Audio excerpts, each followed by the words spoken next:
তো দেখো আজকের শনিবার, তো আমাদের নিরামিষ হয়। তো আজকের আমি পালং শাক বানাবো নিরামিষ ভাবে। তো দেখো পালং শাকগুলো আমি খুব ভালোভাবে বেছে ধুয়ে পরিষ্কার করে নিয়েছি।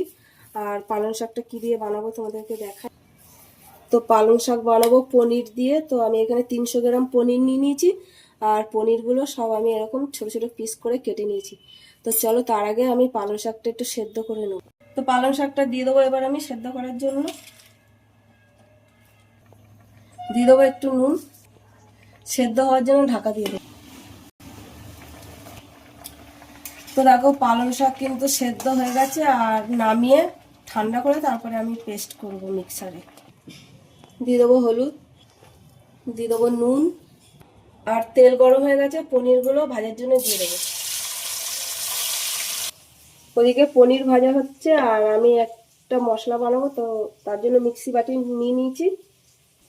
দিয়ে দেবো টমেটো, দিয়ে দেবো আদা, কয়েকটা কাঁচা লঙ্কা, কিছুটা কাজু বাদাম। পনিরগুলো ভাজার জন্য উল্টে দেবো। তো দেখো পনির ভাজা হয়ে গেছে আর আমি খুব বেশি লাল করবো না, হালকা লাল। এবার উঠিয়ে নেব। আর ওই পনির ভাজা তেলের মধ্যে আমি এখানে ফোড়নে দেবো 2টো শুকনো লঙ্কা, জিরে, তেজপাতা আর হিং। আর এখানে দেবো কাঁচা লঙ্কা, আদা, টমেটো আর কাজু বাদাম বাটাটা দিয়ে দেবো। দিয়ে দেবো হলুদ গুঁড়ো, 1 চামচ ধনে গুঁড়ো, 1 চামচ জিরে গুঁড়ো, সামান্য নুন, কারণ সেদ্ধ করার সময় নুন দিয়েছিলাম, তো নুনটা দেখে দিতে হবে। ভাজার জন্য খুব ভালোভাবে নেড়ে দেবো মশলাটা।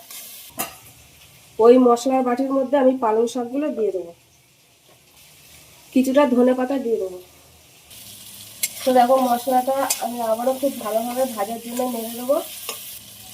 পালং শাক আর ধনে পাতা পেস্টটা দিয়ে দেবো, দিয়ে খুব ভালোভাবে নেড়ে দেবো। টক দই দিয়ে দেবো, টক দই দিয়ে খুব ভালোভাবে নেড়ে দেবো। আবারও খুব ভালোভাবে নাড়বো। আর আমি একটু জল দেবো, তো মশলা ধোয়ার বাটির জলটাই দিয়ে দেবো। জল দিয়ে খুব ভালোভাবে মিশিয়ে দেবো। ভেজে রাখা পনিরটা দিয়ে দেবো, পনিরটা দিয়ে খুব ভালোভাবে মিশিয়ে দেবো। ফোটার জন্য ঢাকা দিয়ে দেবো। একটু নেড়ে দেবো, তলায় লেগে গেছে কিনা দেখবো। স্বাদ মতন একটু চিনি দিয়ে দেবো। তো দেখো পালক পনির হয়ে গেছে আর আমি ঘি দিয়ে নামিয়ে নেবো। তো দেখো নিরামিষ পালক পনির কিন্তু একদম হয়ে গেছে। আর আমি আবার প্লেটে দিচ্ছি খাওয়ার জন্য। তো ভিডিওটা যদি ভালো লাগে তো একটা লাইক করে দিও। আবার তোমরা সবাই খুব ভালো থেকো, সুস্থ থেকো। আবার অন্য কোনো ভিডিও তোমাদের সাথে দেখা হবে। টাটা।